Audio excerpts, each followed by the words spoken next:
สบายดีพี่น้องตอนเช้าๆเลยจ้าสบายดีเมื่อสุขูสุขโคดFCบาดนี้เมื่อกี้สิลงคลิปให้พี่ให้น้องเบิ่งก่อนเด้อบ่ได้ลงเงี้ยหนึ่งแล้วตอนนี้ก็ประมาณ6 โมงเช้าเด้อพี่น้องมหาไซฝนตกตลอดเลย3 มื้อ3 คืน4 มื้อ4 คืนแล้วเด้อพี่น้องน้ำท่วมแล้วบาดนี้หาทางสิออกบ่มีแล้วปะนี่พี่น้องอันนี้คือทางไปหน้าบ้านเมื่อกี้เด้อนี่ทางถ่ายทางหน้าบ้านเลยพี่น้องนี่ขอแอร์แล้วก็ลงมาเมียนใหม่เมียนตอกน้ำท่วมคือเถื่อมใหม่ขึ้นไว้ขนาดพี่น้องเอ้ยฝนนี่เมื่อวานเนี่ยเบิ่งยังแปดดินอยู่ลูกมาตอนเช้าท่วมล่ะมาดิเมียนใหม่ไม่ลูกชายเอามายันน้ำสุน้ำไหลไปเนาะโอ้น้ำว่าน้ำไหลหลวงไหลเข้ามาเลยเรียบร้อยพี่น้องดูมันยังวะหวาดเสียวญาติอีปิงพี่น้องน้ำกระแดงคืนฝนก็ยังตกปลายามมองย่างเข้ามาพี่น้องเที่ยกล้าขาเดินทางเข้ามาเด้อทางทรายย่างมายามมองอยู่เซ่ไปดูเซ่ทำเอวยางเอาไว้ทีนี้มึงคนยางคนตกถ่ายอยู่ในเฮือนเลยบ่ออกเฮือนเลยพี่น้องนี่ถ่ายมาทางที่ตารางเฮือนเอาเฮือทากันง่ายเฮือขึ้นเลยเด้อพี่น้องเตรียมเฮือแล้วบัดนี้ตอนนี้ไปก็คือสิบ่ได้ขี่รถแล้วก็สิบ่ได้ย่างแล้วสิขี่เฮือเลยพี่น้องไปหาอยู่หากินเพราะว่าน้ำท่วมแล้วนี่ก็ยังตกอยู่นี่เบิ่งแน่นี่บ่ถอยเลยเรียงตกบ่หยุดเลยเด้อตกบ่หยุดเลยใครตู้หัวแล้วเขาเองเป็นหน้ากากเปิดกับพยายามมองพี่น้องไปใส่มอง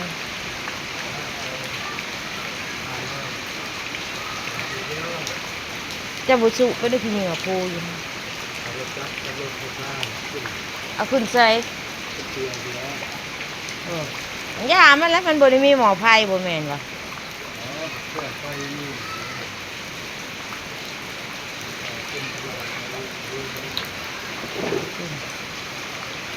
ซาเล้งเจ้านี่เห็นได้ซาเล้งเจ้านี่แซ่น้ำแม่นี่บ่บ่ย่อขึ้นไปเมียนอยู่คลองคนบ่ตากฝนแล้วย่อขึ้นไปเมียนคนก็คือเก่าแล้วฝนตกพี่น้องได้เฮือพายุทางคำแม่นนะฮะ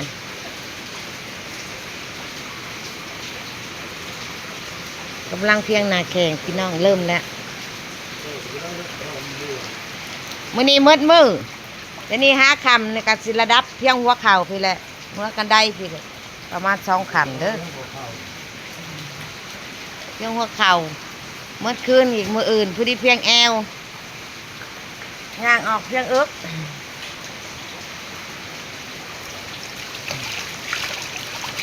ล่างมันก็ได้ก็มีแต่ขี้ดินนี่แต่ขี้ดินตาเข่งกันมันเปื้อนน้ำฝนแล้วเปื้อนเขาเมียนรถไปพี่น้อง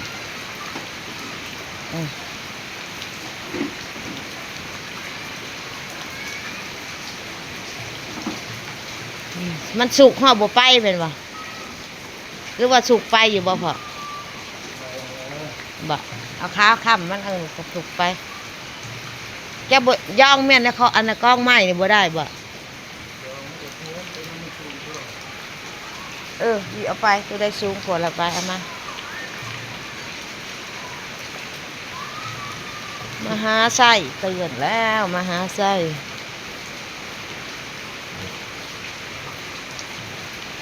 ท่วมโลดเดินมันก็ท่วมตู้เจ้าหันเตรียมค้นขึ้นโลดเมื่อนี่นะเจ้าเนี่ยก็ได้10 เบ็ดเลยพี่น้องให้จีบค่ะ10 เบ็ดในเฮือนเลยนั่งในหัวก็ได้ในก้อนเบ็ด10 เอาปลาบัดนี้เอามองมาใส่มองน้อยนี่ใส่เน่งนาเน่งเอามองน้อยมาเสียงนี่ใส่นี่ อ้วนพี่น้องบ้านไม่แม่นไม่จีดห้องมองอยู่พักคล้องแล้วห้องอ้วนเด้อพี่น้องเด้อเดือน้ำไหลเข้ามาแล้วมื้อแรกนี่ท่วมเลยพี่น้องทอเนี่ยเมื่อวานนี่เห็นแปดดินอยู่มื้อนี้เขาขึ้นฮอดเคิงเลยเด้อโอ้มีปลาเฉยได้พร้อมเจ้ายามแล้วบ่มองเจ้าใส่นะฮันนะยังไม่ได้ยาม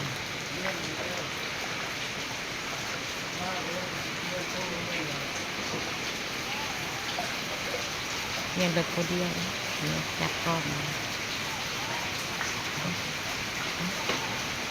เงียบแบบไวเกินพี่น้องเอ้ยบ่ฮู้เพิ่นสิขึ้นไวปานนี้ข้าวเดียนนี่ครับคำมื้อวานนี่บ่ได้ฟรีน้ำวานนี่แผ่นดินเติดเพราะว่าตื่นมามื้อเช้าพาเพียงหัวเข่ากลางขาแหละบนลึกกับเพียงกลางขาข้างเขามาแหละ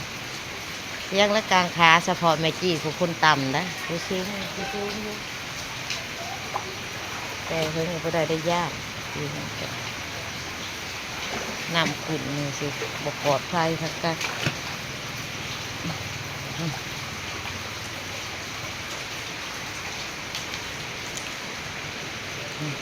ร้านชาแกงมาทำพี่อีกได้เป็นแกงเขามาเรื่องหัวเข่ามัดแบบน้อยๆนี่นอดกลางขาลูกของข่าวกายไปกินเลยพี่น้อง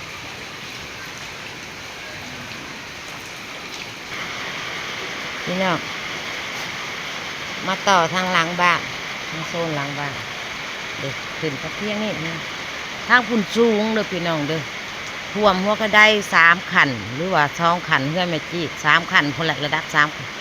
เด็กน้ำเซกเนี่ยยังได้ขึ้นไปหอดพุ่นน้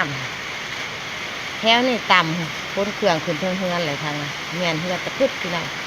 ที่พายเข่าแล้วเพื่อนพายป่าไปเพื่อนเพื่อนแห้งต่ำโกเพื่อนเคยที่ซ้ำกันนั่นแหละโบได้ลื่นกันก็ได้ดอกเบิ่งเลยพี่น้องทั้งต่ำทั้งสูงข่าวแล้วน้ำไหลข่าวแล้วเพื่อนเพื่อนกันลาดหมดเลยเด้ไวสมควรพี่น้องถ่ายโซนหลังด้านหลังด้านข้างน้ำห่วยยูเขามาน้ำเซยูเขามากะสิประมาณนี้เลยพี่น้องนี่เด็กๆก็ยังบ่ตื่นถ้าเด็กๆตื่นเนี่ยก็ยุ่งอีกนี่อยากลงหลินน้ำเด็กความคักตารางเฮือนแม่จี้ยังดีท่วมแต่ส่วมปิดท้ายยังบ่ได้ท่วมห้องน้ำยังบ่ได้ท่วมตกมังยมก็มาตัวตกตลอดสีให้น้องเบิ้งคิดฮอดคิดเทิงFCคือเก่าด้วยจ้าเนี่ยนะลูกเคยเผื่อแน่นะพี่น้องปัดชั่วเก็บเครื่องขึ้นเฮือนวันแหละขนเครื่องขึ้นวันแหละเตรียมรถไถอีกเนี่ยจะเอาออกเอาตัวได้เอาออกได้ก็เอาออกเงื่อนบนสูงเพราะว่าเฮือนเพื่อนกับเฮือนไม่จีดกับลูกอื่นกันน้อยเดียวพี่น้องสูงขึ้นมาเท่าเฮือนเลยเด้อจ้าเป็นจังไดพี่น้องห้องน้ำนั่นท่วมเรียบร้อยนี่สวนกล้วยไม่จีดไม้พร้อมท่วมมันจะทางเดินออกมันก็ทีน้ำก็ไหลไปสิเลยพี่น้องไหลลงไปสิเลยน้ำเนี่ยสูบเขามาแต่เซ่ดิน้ำแง่เขามาแต่เซ่พุ่นแหละสวนกับมันกับปลูกท่วมเรื่องที่เพิ่งที่งานคนมาเมียนเพื่อนเมื่อตกตลอด24 ชั่วโมงเลยมืดตึ๊บไปสิมืดพี่น้อง3 มื้อ 4 มื้อและ4 มื้อ 4 คืนแหละคืนกระตกต้องเว้นกระตกบ่ให้ท่วมเลยได้บ้านนี้ท่วมเป็นยังไงไปยากเลยมีไส้เหือแหละคนทางน่ะก็ลาดหมดเลยเด้อทั้งอย่างจะน่าจะพายเหือเลยพี่น้องบ่เกินมือพรุ่งนี้นะมือแรงนี่มืดมือนี่มื้อนี้มืดมือมือแรงนี่กับผู้แหลกขึ้นห้อบนรถเขาจอดดำๆแล้วก็ได้ถอยนี้แหละรถคันน่ะเห็นบ่พกพาบัตรอยู่หันรถไถเขาเลยฮะแล้วนั่นก็เขาก็เอาไปแหละคนขึ้นคลองขึ้นหมดเลยเอาหมูขึ้นคลองก็ลึกขึ้นคลองอยู่ทางเทิงคือเห็นบอกกินตีใจเลย หมูหมาปลากาไก่เป็ดไก่เอาขึ้นเครื่องคลองเมืองท่วมคลองเมืองอันนั้นแหละเพื่อนเมื่อกี้กสิเดือนยังคันได้พันเดียวนี่แหละ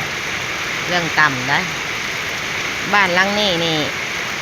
ที่จะเก่าท่วมนักๆ2011ท่วมนักไอรีนักกว่าหมู่พี่น้องยังประมาณศอกหนึ่งบ่ประมาณคืบจะหอดอันนะพื้นบ้านพื้นแมบนี่นะเรียกค้างแมบพี่น้องเงินหลังนั้นกันหลังนั้นก็สูงดิ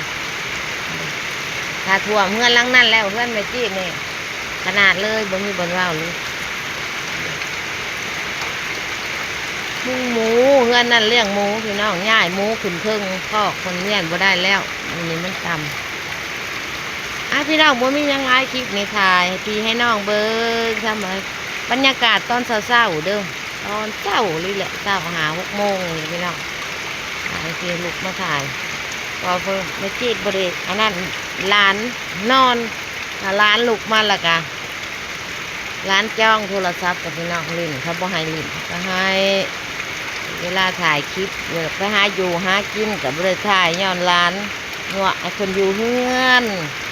บริถือไปปะให้คนเล่นร้านก็เลยบริเหตุคลิปให้พี่ให้น้องเบิ่งไปหาอยู่หากินกับไปอยู่เลยพี่น้องยากน้ำโทรศัพท์เครื่องเดียวมันมี2 เครื่อง3 เครื่องสักดีดอกเอาเป็นว่าคลิปนี้มาฮอนี่ลาไปก่อนได้พี่น้องฝากติดตามคลิปหน้าขอบใจทุกไลค์ทุกคอมเมนต์เลยจ้าลาไปก่อนพี่น้อง